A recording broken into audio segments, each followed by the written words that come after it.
सत्रम समाधिशालिने दयान्वयार्थिकदायिने सदां नमो नमः श्री गुरुनेमि सूरये।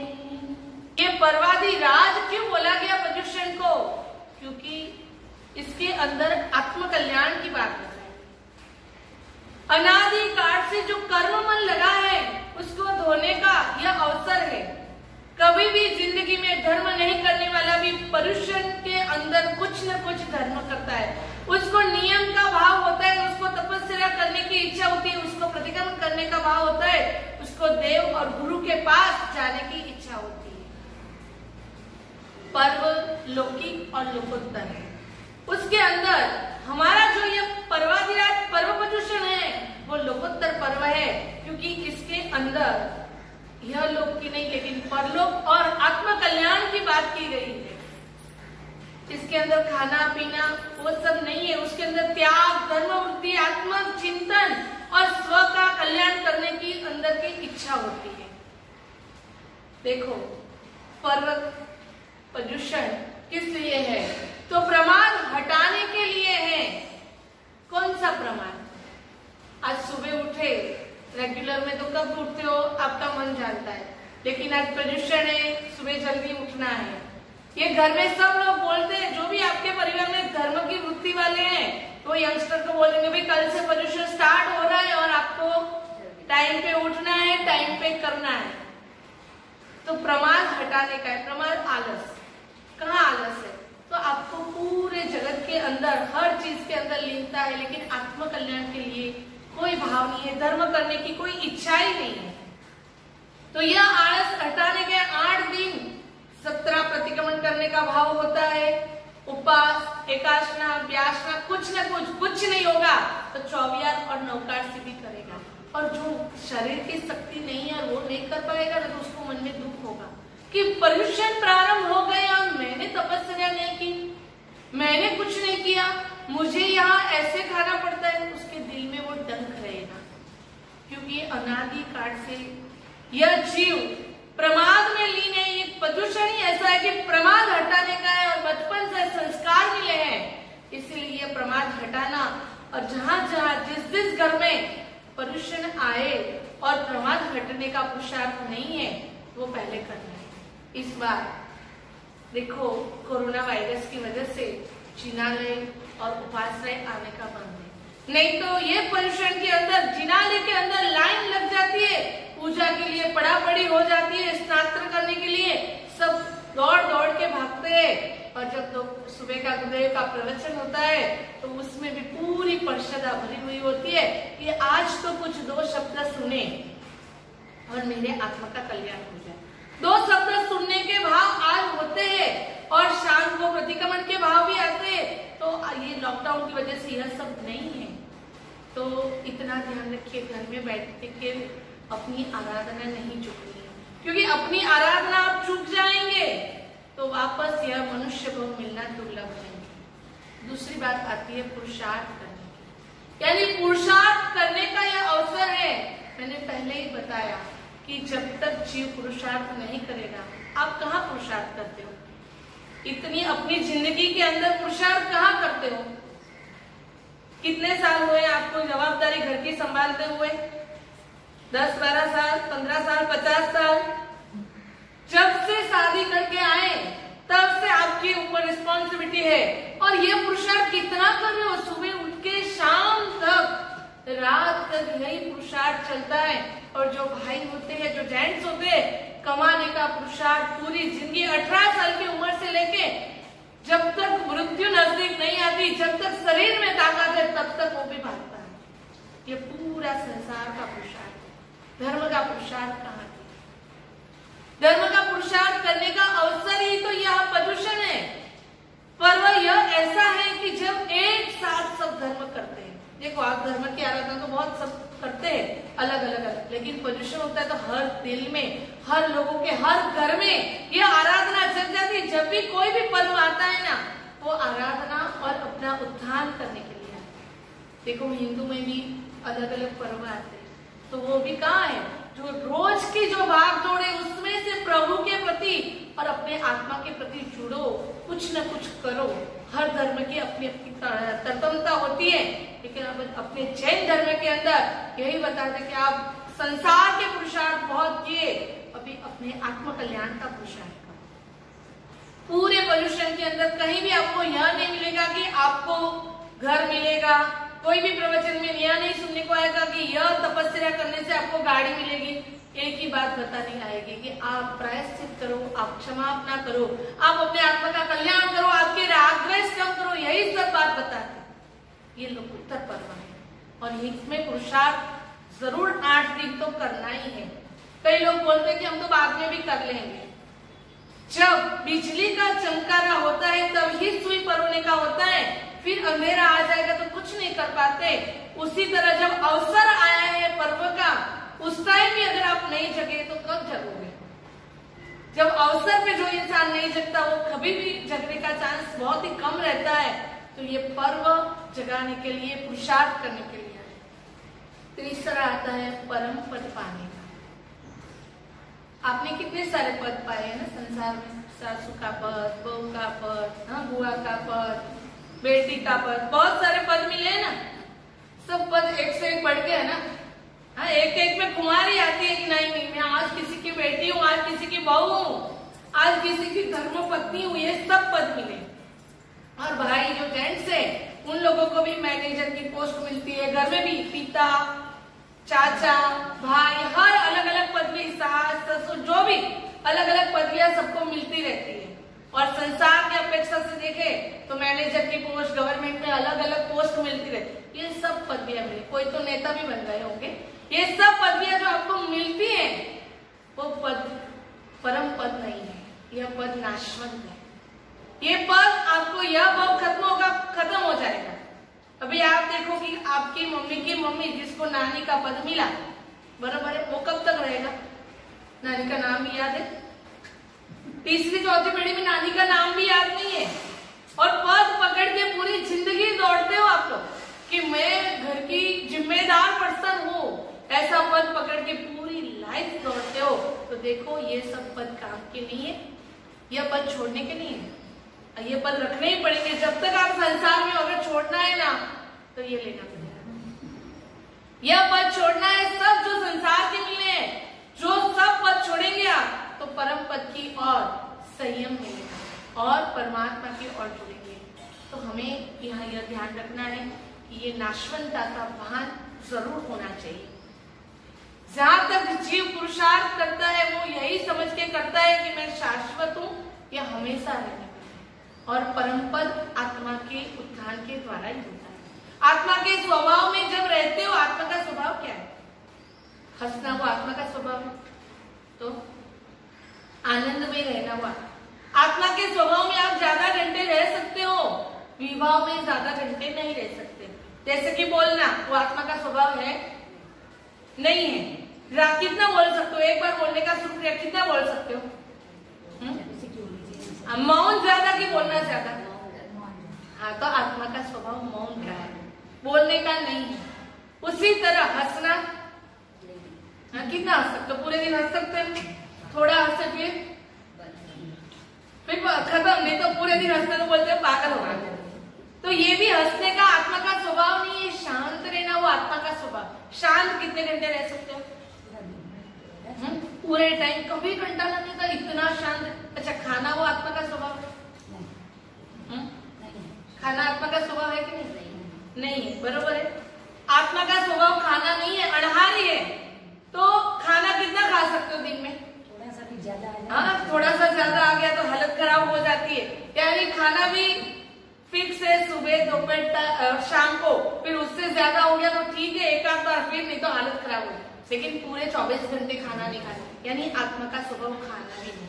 तो ऐसे अलग अलग जितने भी हैं, आप देखो जहां जहां लंबे समय तक आप रह सकते हो वो आत्मा का स्वभाव है, और जिसमें लंबे समय तक नहीं रह सकते वो विवाह है। और विवाह में से हमें छूट के स्वभाव में आने का जो कोई अवसर है तो ये पर्यूषण पर्व है। स्वभाव में आना है, आत्मा में लीन होना है। ये पर्यूषण का मतलब क्या है? बाहर जो भटकता हुआ है आत्मा, वो एक जगह पे स्थिर हो जाए, लीन हो जाए। कहाँ? तो स्वभाव में लीन होना है। इसके लिए एक बहुत अच्छा दृष्टांत है। एक इंडिया का कुत्ता था और एक रशिया का कुत्ता, दोनों मिले। अभी ऐसे हो गया कि रशिया के कुत्ते को बहुत सारी फैसिलिटी थी और इंडिया के कुत्ते को तो इतनी फैसिलिटी कुछ नहीं थी। वो तो स्ट्रिक्ट डॉग था कि इधर से भागता इधर से लकड़ी पड़ती और इधर से भागता इधर से लकड़ी पड़ती। तो दोनों बात कर रहे थे। वो रशिया का कुत्ता बोल रहा था ये है ये है ये है सब कुछ है। तो वो इंडिया वाला ऐसे मन में सोच रहा था कि मुझे ये सब फैसिलिटी नहीं है। तो वो थोड़ा सैड हो गया। तो रशिया के कुत्ते ने पूछा कि आपको क्या हुआ कि इतनी सारी आपको फैसिलिटी है लेकिन कि एक दुख है। तो बोले कि क्या दुख है? चिल्लाएगा स्ट्रिक्ट में, यानी स्वभाव में से विभाव में। कुत्ते का स्वभाव है भौंकना और अगर वो भौंक नहीं पाएगा तो घुट घुट के मर जाएगा। उसी तरह वो रशिया के कुत्ते को सब फैसिलिटी थी लेकिन भौंकने का उधर अलाउड नहीं था। तो इंडिया के कुत्ते को बोला कि नहीं नहीं आप जितनी फैसिलिटी चाहिए बोलो लेकिन विभाव में नहीं जाना है उसको। वो जो अपना स्वभाव है उसमें ही आप खुश रह सकते हो, विभाव में खुश नहीं रह सकते। तो आज पर्युषण पर्व के अंदर यह ध्यान रखना है अपना स्वभाव आनंद में रहना है, आराधना में रहना है, शांति में रहना है, अणहारी पद पाना है। ये सब अपने जो आत्मा के स्वभाव है उसमें लीन होना है। लेकिन ज्यादातर क्रोध करते हो, कसाई करते हो जो भी, तो उसके अंदर आपका धीरे धीरे पतन होता है। तो ऐसे विवाह में नहीं जाना। और अगर आप विवाह में चले भी गए, क्योंकि अनादि काल से ये जीव को संस्कार है कि ये क्रोध हो जाता है, मान हो जाती है, माया हो जाती है, लोभ हो जाता है, अनादि से ये संस्कार है। लेकिन उस टाइम आपको सजग रहना है। सिर्फ आपकी दृष्टि बदलने का अवसर है। पर्युषण पर्व कितने सारे आप लोगों ने किए, कितने पर्युषण गए और कितने और भी जाएंगे। अभी मैं आपको पूछूंगी यह पर्युषण जैसा कोई पर्युषण था? कोई सब यही बोलेंगे ऐसा पर्युषण कभी हमने नहीं देखा कि जिसके अंदर न प्रवचन है न कुछ है। लेकिन आत्मदृष्टि खोलने के लिए यह मेहनत करो बहुत अच्छा कि आप खुद को जानो। अभी आपको ये देव और गुरु दोनों की वैल्यू समझ में आएगी। हाँ, जिनालय है, अपने उपासना है, उसकी कीमत अभी मालूम पड़ेगी। जब तक ये रोज आते तो उसकी वैल्यू नहीं थी। जब ये बंद हो गया कभी होता है कि कब उपासना खुलेगा, कब जिनालय जाएंगे, कब पूजा करेंगे, कब स्नात्र पढ़ाएंगे, कब प्रतिक्रमण करेंगे, यह सब वापस अवसर कब आएगा सबके मन में। पर्युषण ऐसे जाएंगे, एक अंदर से त्रासका जैसा होता है कि पर्युषण भी ऐसे, संवत्सर भी ऐसे। देखो कुदरत के आगे किसी का नहीं चलता। जब परिस्थिति अपने हाथ में नहीं है तो बाहर का ककड़ाहट वो आप कुछ नहीं कर सकते। लेकिन अंतर मन में जो ककड़ाहट है कि नहीं है? अंतर में ककड़ाहट है ना, वो ककड़ाहट को शांत करो, उसको पहचानो। पहचानेंगे तो उसको भगा पाएंगे। तो पहले सबसे पहले ये कर्तव्य है आपका कि पहले आपके अंदर के भावों को पहचानो। अंदर क्या चल रहा है? आप बोलते तो बहुत अच्छा हो बाहर, लेकिन अंदर के भाव क्या है वो स्पष्ट तरीके से आपको मेहनत करनी है, तभी आप कुछ कर पाएंगे। तो यहाँ इतना ध्यान रखना है कि परम पद पाना है तो अपने भावों को पहले शुद्ध करना है। अपने भाव कैसे शुद्ध होंगे? अपने परिणाम शुद्ध करने हैं तो कैसे कर पाएंगे? तो 5 इंद्रियों का वश करने का पुरुषार्थ यानी पर्युषण पर्व। 5 इंद्रिय, स्पर्शेंद्रिय, रसेंद्रिय, घ्राणेंद्रिय, श्रोतेंद्रिय, चक्षुंद्रिय, ये सबको कंट्रोल करने का यानी कि संयमित करने का अवसर यानी पर्युषण। उसके अंदर सुबह से मन को बोल देते भी आज उपवास करना है तो खाना बंद हो गया, कल पारणा करना है तो सुबह 7:30 बजे से टेंशन, 7:30 बजे से वो सब सेटलमेंट में लेडीज लग जाती है अभी पारने में क्या करना है। क्योंकि कभी कभी कोई तो महानुभाव ऐसे होते हैं कि साल में 1 या 2 ही उपवास करते हैं, तो घर वाले उनको ऐसे रखते हैं जैसे मासखमण का पारना, उतनी उनको सबलत देते हैं तब तो वो संवत्सर के लिए रेडी होते हैं। नहीं तो बोलेंगे भाई बहुत उपवास भारी हुआ था अभी नहीं होगा। लेकिन सबके मन में भाव क्या है? वो परम पद की ओर यानी परमात्मा के मार्ग की ओर, प्रभु की आज्ञा की ओर थोड़ा जुड़े। अंदर से भाव यही होता है, चाहे कितनी भी फैसिलिटी दो लेकिन अंतर से तो एक ही है कि यह तप करे या जप करे या आराधना में जुड़े। कई बार ऐसे भी होते कि बहू को प्रतिक्रमण कराने के लिए सास सब कुछ सेट कर लेते, भाई तू प्रतिक्रमण कर, जैसे भी मुझे करना पड़ेगा करेंगे, लेकिन पूरा वो सेट करके दे, क्योंकि अंदर से भाव एक ही है कि मेरी बहू प्रतिक्रमण करे, उसकी आत्मा का कल्याण, उसके अंदर ये संस्कार हो, भले शब्द से बोले ना बोले, लेकिन अंदर तो होता ही है कि मेरा बेटा प्रतिक्रमण करे, पौत्र पोत्री सब प्रतिक्रमण और आराधना में जुड़े, कुछ तप करे, कुछ त्याग करे, हमारे घर में अभक्ष्य नहीं हो, रात्रि भोजन नहीं हो, यह सब पर्युषण पर्व में तो अवश्य ध्यान रखना है। रात को कोई आए तो पानी तक का अपना व्यवहार नहीं होना चाहिए, क्योंकि परमात्मा की आज्ञा है, रात्रि भोजन महापाप है, तो यह सब पर्युषण के दिनों में तो अवश्य संभालना है। उसके बाद आता है पाप छोड़ने का अवसर, यानी पर्युषण पर्व। पाप किसको बोलते हैं? पाप किसको बोलते हैं? जहां आपका मन साक्षी नहीं पुरता, कई पाप परमात्मा की आज्ञा है उसके हिसाब से जो भी नहीं करते वो सब पाप है। वो तो मानते हो ना कि प्रभु की जो आज्ञा है उसके हिसाब से जो भी नहीं करते, जहां भी प्रभु ने बोला कि यह आराधना करने जैसी, वहां विराधना हो जाती है, लेकिन आप लोग तो पाप से भी युष्ट हो गए हो। हाँ, पाप करते हो, देखो पाप करना वो अलग बात है, लेकिन पाप करके प्रायश्चित नहीं करना वो महापापी है। पाप अगर हो भी गया, संसार में है, बहुत सारी चीजें लेके बैठे हो, हर चीज में आप बच नहीं पाओगे, लेकिन पाप करके अगर प्रायश्चित नहीं किया और पाप भी ऐसा नहीं किया जानबूझ के करना है, हो गया तो पाप पे संभलना है, क्योंकि ये खाई है, जितना भी अंदर जाओगे डूबते ही जाओगे, डूबते ही जाओगे, तो उसमें से बाहर निकलना है, ये खाई में अंदर नहीं जाना है। तो पाप की पहले समझ लाओ, पाप कहाँ है? एक तो व्यापार का पाप तो है, और लेडीज के लिए सुबह उठ के जो किचन में जाते हो तब से पाप की शुरुआत। एक चाय बनाते हो, कितने जीव अंदर चले जाते हैं। हाँ, अब का है, अब का एक जीव है, पानी पहले उबलता है, कितने जीव वो पानी में नष्ट हो जाते हैं, उसके बाद आपकी एक चाय बनती है। कि वहां संभलना है, चाय भी पीनी ऐसे नहीं, चाय तो पीनी, जो भी कर रहे हो करना है, लेकिन वहां अलर्ट हो जाओ तो कितने लोगों का उपकार है मेरी सुबह की चाय के लिए। फिर बाद में आप जब स्नान करने जाते हो, आपका एक जीव की विराधना हो जाती है। आपको परमात्मा की पूजा के लिए या आपकी शरीर की स्वस्थता के लिए कितने पानी के जो अपना सब कुछ बलिदान कर देते हैं। फिर आती है सब्जी की बात। सब्जी भी आपको चाहिए, तो उसके अंदर भी वो जीव अपना आपका मनपसंद भोजन के लिए वो भी सब खत्म हो जाता है। आप पहनते हो कपड़े, उसके भी अंदर वनस्पति के जीव होते, उससे ही कपड़े बनते हैं, तो वो भी अपना जान गवा देते हैं, तब आपको अच्छे कपड़े मिलते हैं। इलेक्ट्रिसिटी जितनी भी वापरते हो उसके अंदर भी देव काय के जीव की विराधना है। तो अभी ये सब विराधना के बाद आपका एक दिन अच्छा जाता है। कितनी विराधना? यह सब विराधना होती है तब आपका यह दिन अच्छा जाता है।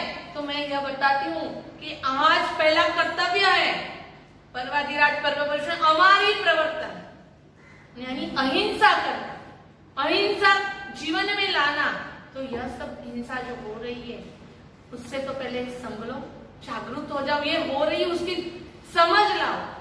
सब कुछ छोड़ नहीं पाएंगे, लेकिन उसकी समझ लाना बहुत ही आवश्यक है कि यह समझ लाओ कि यह सब जीवों की विराधना के बाद मेरा दिन अच्छा जाता है, मेरे परिवार पूरा अच्छी तरह से रह रहा है। तो यह सब जीवों का उपकार मानो कि आप लोगों की सहायता से मेरा यह मनुष्य जीवन मेरा अच्छी तरह से चल रहा है। तो आप लोगों को मैं कर रही हूँ उसके लिए क्षमा चाहती हूँ, ऐसे मन के भाव होने चाहिए। हमारी प्रवर्तन वहां से शुरू होता है, घर के छेड़ा से आपका हमारी प्रवर्तन शुरू होता है, और धीरे धीरे धीरे आगे आप देखो तो भाव हिंसा, द्रव्य हिंसा और भाव हिंसा, ये दोनों बात समझ लो। द्रव्य हिंसा तो होती है, उसमें संभलना, और साथ में भाव हिंसा भी बहुत कार्य करती है।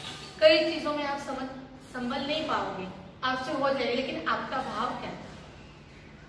दो मित्र थे, उसके लिए आपको एक एग्जाम्पल समझा। दो मित्र थे, दोनों बातें करने बैठ रहे थे, और थोड़ी देर में उनकी बेटी चाय लेके आ गई।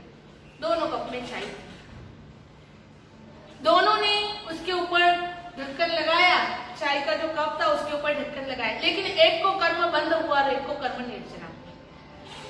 एक का भाव यह था मित्र का कि हम बातें कर रहे हैं, उसमें चाय ठंडी हो जाएगी, इसीलिए उसने वो डिश ढकी थी, तो उसने उसका चाय के प्रति का राग हो गया, और दूसरे को यह था मन में कि अगर चाय खुली रही और कोई जीव अंदर गिरे और उसकी हिंसा हो जाएगी, वो मर जाएगा, उसकी प्राण की रक्षा के लिए उसने विष ढकी थी, तो वो कर्म निर्जरा करके अपने आत्मा का कल्याण करेंगे। ऐसे कई एग्जाम्पल है। इतना ध्यान रखो कि आपके भाव हिंसा के हैं कि अहिंसा के, अंदर से हृदय में जीवों के प्रति प्रेम है कि द्वेष है, और द्वेष भाव लाना है।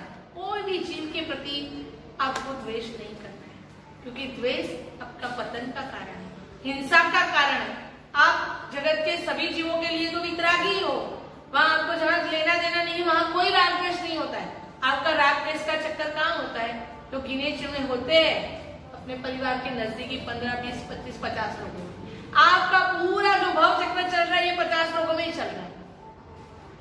अरे उनके अंदर अगर आप सजग हो जाओ, जागरूक हो जाओ कि नहीं, मुझे कर्मबंध नहीं करना है, मुझे हिंसा नहीं करनी, मुझे उनके प्रति मैत्री भाव रखना है, आत्मकल्याण करना है, तो अपने आप सही हमारी प्रवर्तन होगा। अहिंसा का भाव, भाव हिंसा से आप बचो।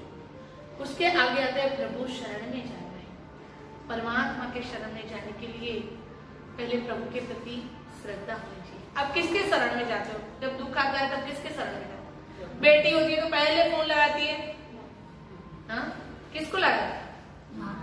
पहले माँ को फोन लगाती है, पूरी अपनी कथनी सुना देती है, और वो भावावेश में आके माँ क्या बोलती है? इतना कुछ सहन कर सकते हैं? नहीं चलेगा। ये दोनों सेंटेंस बहुत कॉमन है।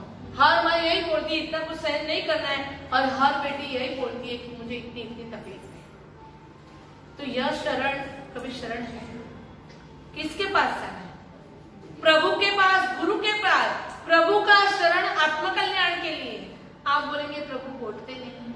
प्रभु के साथ आपका इतना तादात्म्य है, एक रूपता है, अपने आप आपको अंदर से आंसर मिलेगा क्या करना योग्य, क्या नहीं करनी योग्य। लेकिन प्रभु के शरण में गए ही नहीं। आपको प्रभु कब याद आते हैं मालूम है? जब पर्व के दिन आते हैं तब ठीक है, 8 दिन पूजा भी कर लेते हो, अनुष्ठान कर लेते हो, रोज प्रभु याद आते हैं। मंदिर में जाते हो 1 घंटा याद आ जाएंगे, रोज जो रूटीन दिन की पूजा का है, हर दिन के हर टाइम हर प्रवृत्ति में प्रभु याद आते हैं। खाना खाने बैठते हो तो आप याद करते हो कि प्रभु आपकी कृपा कि यह शरीर स्वस्थ है, मैं एक कौवा भी खाता हूँ तो वो डाइजेस्ट करने के लिए मेहनत नहीं करनी पड़ती, पूरी सिस्टम अंदर बराबर चल रही है। हाँ, आप एक कौवा खाते हो उसके लिए मेहनत करनी पड़ती है कि वो डाइजेस्ट कैसे होगा। ये किसकी कृपा है? आपका पुण्य है कि पूरा शरीर स्वस्थ मिला, ये प्रभु की कृपा है। थैंक्स करो कि उसके लिए आपको कोई मेहनत नहीं, और दुनिया का कोई भी साइंटिस्ट यह सिस्टम नहीं ला सकता। एक बार यह पार्ट डैमेज हो जाए ना तो उसको वापस पूरा ये मैन्युफैक्चरिंग फिर से करना कोई साइंटिस्ट की ताकत नहीं। तो उनके पास जाओ तो आपके आत्मा का कल्याण होगा। तो देखो, ये पर्व आया है आत्म कल्याण के लिए, प्रभु शरण में जाने के लिए। इसके अंदर 5 कर्तव्य है, आप सभी को मालूम ही होगा। जिनको नहीं मालूम शॉर्ट में समझाते हैं। हमारी प्रवर्तन करना है, यानी कि अहिंसा करना, अहिंसा से जीवन जीना है 8 दिन के लिए। साधन में भक्ति करनी है, सहधर्मी है। हमारे दिमाग में ज्यादातर यही होता है कि जो साधर्मिक है वो कौन होता है? जो गरीब होता है। वो भी नौकार मिलते हैं, वो भी प्रभु को मानते हैं, हम भी प्रभु को मानते हैं, फिर वो जैन नहीं हो और अपने प्रभु को माने तो वो भी सहधर्मी हो गया। तो ऐसे साधर्मिक की भक्ति करनी है। क्यों करनी है? अहोभाव से करनी है। जैसे झंझन सा सेठ ने की, जैसे अबू सेठ ने की, ऐसी अहोभाव से यह भक्ति करनी है। जबरदस्त उनकी भक्ति थी। मालूम ही होगा आप लोगों को कि तो ये 5 जो है कर्तव्य, उसके अंदर हमारी प्रवर्तन, साधर्मिक भक्ति, फिर 8th का तप, चैत्य परिपाटी और क्षमापना, ये 5 कर्तव्य इधर करने हैं। और ये पर्यूषण के अंदर एक भी कर्तव्य नहीं चुके, यह ध्यान रखना है। नमो दुर्वार रागादि वैरिवार निवारिणे अर्हते योगिनाथाय महावीराय ताइने महावीराय ताइने। पर्वाधिराज पर्यूषण, मंत्राधिराज नौकार मंत्र, तीर्थाधिराज शत्रुंजय तीर्थ। पर्व का इतना महत्व है। यह पर्व को हम इन्हीं दिनों में क्यों सेलिब्रेट करते हैं? इसका भी ग्रह नक्षत्र के साथ महत्व जुड़ा हुआ है कि इन 8 दिनों में ऐसी क्या घटना बनती है जिसके कारण ये पर्युषण में हमें आराधना का इतना उत्साह होता है। जो वीक माइंड वाले होते हैं, जिनको ऐसा है कि कभी कोई भी तपश्चर्या नहीं करी, कोई भी भक्ति का या कोई भी प्रकार का ज्ञान नहीं लिया, वो भी भागा भागा ये तप करने को, ये प्रायश्चित वगैरह आलोचना लेने को, उपवास करने को, 24 नौकरसी करने को, सब करने को रेडी हो जाता है। ऐसी कौन सी घटना घटती है? तो इन 8 दिनों के अंदर सूर्य और चंद्र अपने मूल ग्रह में आते हैं, मूल राशि में आते हैं। सूर्य जो है वो सिंह राशि का मालिक है और चंद्र जो है वो कर्क राशि का मालिक है। और वो जब अपनी मूल राशि में आते हैं, इसकी इफेक्ट क्या होती है? इसके कारण जो भी आराधना करते हैं उसमें मन की स्थिरता बनी रहती है, उत्साह बना रहता है। और जो सिंह राशि में सूर्य का आने का कारण है वो आत्मशक्ति बढ़ाने का है। हमारे अंदर वासनाएं छुपी हुई है, निंदा, ईर्ष्या आदि कटुभाव है, कदाग्रह है, हटाग्रह है, आदि कितने कटु स्वभाव है हमारे, वो सारे के ऊपर विजय पाने के लिए ये सबसे बड़ा अवसर है। इन 8 दिनों में ही वो मूल राशि में रहते हैं, बाद में फिर उनका घूमना चालू हो जाता है, वापस पूरा साल जाता है और वापस ये 8 दिन आते हैं। और इसीलिए इन दिनों में आप देखो, सिर्फ जैनों में ही नहीं, कितने सारे जो दर्शन है, जो धार्मिक क्रियाएं करते हैं, इन सभी में इसका महत्व जुड़ा हुआ है। तो सबसे पहले हम देखेंगे कि ये पर्वाधिराज जो पर्युषण है उसके अंदर हमें क्या क्या करना है। अब तक तो जो रूटीन है, जो आपको वारिस में मिला है, उस हिसाब से तो आप परमात्मा की भक्ति कर लेते हो, सामायिक कर लेते हो, प्रतिक्रमण कर लेते हो, क्रियाएं कर लेते हो। पर सबसे ज्यादा महत्व का है आत्मनिरीक्षण करने का, इंट्रोस्पेक्शन करने का ये अवसर है। इंट्रोस्पेक्शन करने से हमारे जीवन के अंदर जो भी हमारे नेगेटिव्स है उसको देख सकते हैं। पहले तो वो पुण्य होता है कि हमारे अंदर हमको नेगेटिव दिखना चाहिए। हमको नेगेटिव किसका दिखता है? सामने वाले का। सामने वाले का नेगेटिव दिखता है, हमारा खुद का नेगेटिव नहीं दिखता, हमारे खुद के दुर्गुण नहीं दिखते। तो इसके लिए ये पर्व है कि आत्मनिरीक्षण कर सको। अभी व्याख्यान में बोला जाए कि आत्मनिरीक्षण करने का अवसर है, तो घर जाके क्या बोलोगे? बहू को बोलोगे कि बेटी को बोलोगे कि बेटे को बोलोगे? आत्मनिरीक्षण करने का अवसर है, पर किसका? खुद का। खुद के आत्मनिरीक्षण करने का अवसर है। और ऐसे अवसर पे क्यों हम शांत रहे, क्यों हम प्रमाद करें, क्यों हम ऐसे सोते रहे? जागते हुए भी सोते हुए हैं। कितने दिनों से हमारे प्रवचन चल रहे हैं, इसमें अलग अलग टॉपिक के बारे में समझा के आपको एक ही बात पे लेके आ रहे हैं कि अपने आत्मा को जानो, अपने आत्मा को समझो, आत्मा के गुणों को पहचानो, कर्म को जानो, कर्म कैसे लगते हैं वो सिचुएशन को देखो। ये सब आत्मनिरीक्षण करने की और जाने का अवसर था। अब वो दिन चले गए, वो दिनों में थोड़ा मेहनत करते करते आज वो दिनों में आ गए कि अब प्रैक्टिकल उसके ऊपर वार करना है। जैसे कि युद्ध की तैयारी होती है, तो युद्ध की तैयारी में क्या होता है? पहले सब सैनिकों को ट्रेनिंग दी जाती है, उन लोगों को 10-10 घंटे बिना खाने सोने की तैयारियां की जाती है। फिर उन लोगों को वो ट्रेनिंग भी दी जाती है कि शस्त्र कैसे उठाने हैं। ये बाह्य वर्ल्ड के युद्ध की बात कर रही हूँ। फिर आपको उसके ऊपर लेके जाऊंगी कि अंतर जगत में युद्ध कैसे करना है। युद्ध किसके साथ करना है? कसायों के साथ। उन लोगों को बिठाना है, तो बिठाने के लिए क्या करना पड़ेगा? बाह्य जगत के अंदर जो एक सैनिक होता है वो अपने परिवार को छोड़ के आता है और बचपन से लगा रहता है, और वही ट्रेनिंग फिजिकली उन लोगों को कितने घंटे तक एक्सरसाइज कराते हैं, दौड़ाते हैं, सब कराते हैं। एक दिन छोड़ के खाना देते हैं, कभी कभी 8-8 दिन में एक बार खाना देते हैं, इतना ही खाना लेने का, और एक ही सिचुएशन में यानी घंटों तक एक ही पोजीशन में बैठे रहो। ऐसी ऐसी ट्रेनिंग सैनिकों को दी जाती है, तब हमारे देश का रक्षण होता है। तो ये तो हमारा अनादिकाल से भटकता हुआ जो आत्मा शुद्ध स्वरूप है, फिर भी उसके ऊपर जो आवरण लगे हुए हैं उसको पाने का अवसर है। तो उसके लिए तैयारियां कितनी की है? आपको लगाओ कितना है इसके लिए? 0%, 1%, 10%, इससे आगे नहीं होगा। कुछ भी करने की बात आएगी तो मेरे से तो ये नहीं होगा। एक बार सामने वाले का नेगेटिव दिखता है, हमारा खुद के दुर्गुण नहीं दिखते, तो इसके लिए ये पर्व है कि आत्मनिरीक्षण कर सको। अभी व्याख्यान में बोला जाए कि आत्मनिरीक्षण करने का अवसर है, तो घर जाके क्या बोलोगे? बहू को बोलोगे कि बेटी को बोलोगे कि बेटे को बोलोगे? आत्मनिरीक्षण करने का अवसर है, पर किसका? खुद का। खुद के आत्मनिरीक्षण करने का अवसर है। और ऐसे अवसर पे क्यों हम प्रमाद करें? क्यों हम ऐसे सोते रहे? जागते हुए भी सोते हुए हैं। कोरोना के कारण हम सब चुप बैठे हैं, पर इतना याद रखो कि ये जो कोरोना है ना, वो आपके लिए एक तरीके से इनर वर्ल्ड में प्रकाश जागरूक करने का बेस्ट अवसर है। ऐसा अवसर जिंदगी में नहीं आएगा।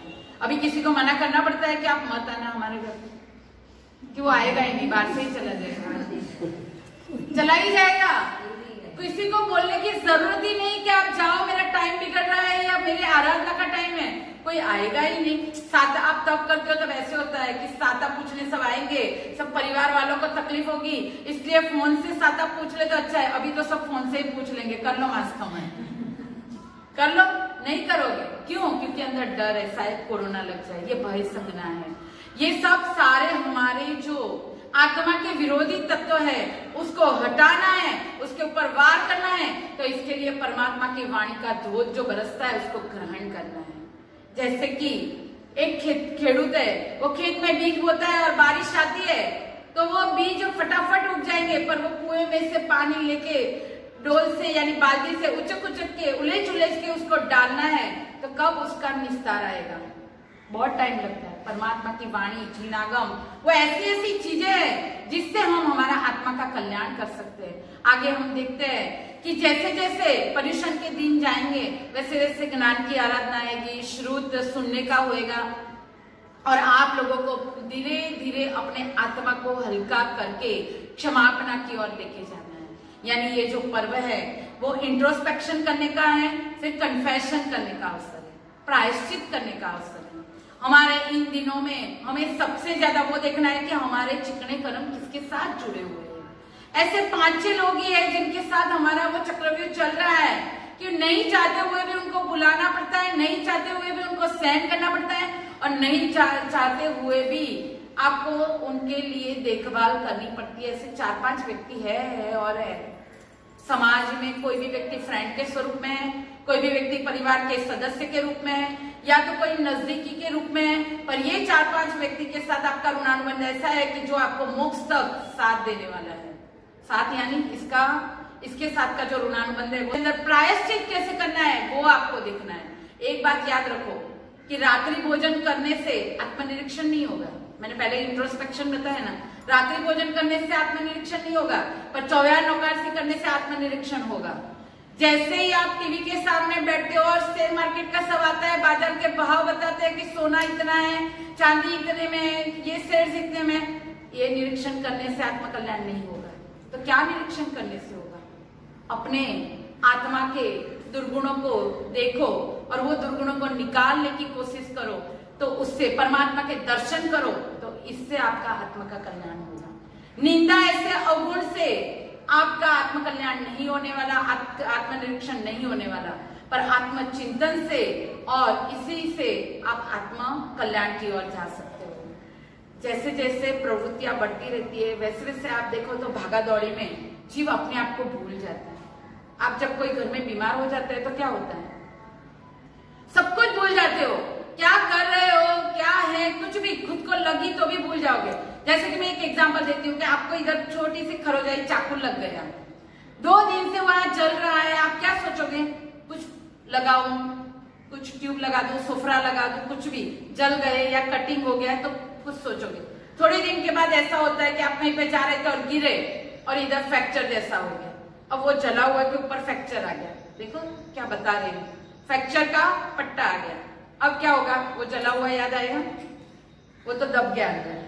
यानी ऐसे ऐसे हमारे आत्मा के ऊपर भी दुर्गुणों का पड़ लगते जाता है ना, वैसे वैसे हमारी आत्मा की जो प्योरिटी है ना वो घटती जाती है। तो इसको लाने के लिए ये सारी क्रियाएं बताई है हमारे आत्मा को, जैसे और वो भी इतना ही नहीं, वो फ्रैक्चर वाला हाथ लेके भी थोड़ा काम करोगे, सब करोगे, पर घर अचानक ऐसे होता है कि घर में सिचुएशन ऐसी हो जाती है कि सब बाहर गए हुए हैं और चौयार करना है और सबको खाना बना के, एक हाथ से भी खाना बनाओगे कि नहीं बनाओगे?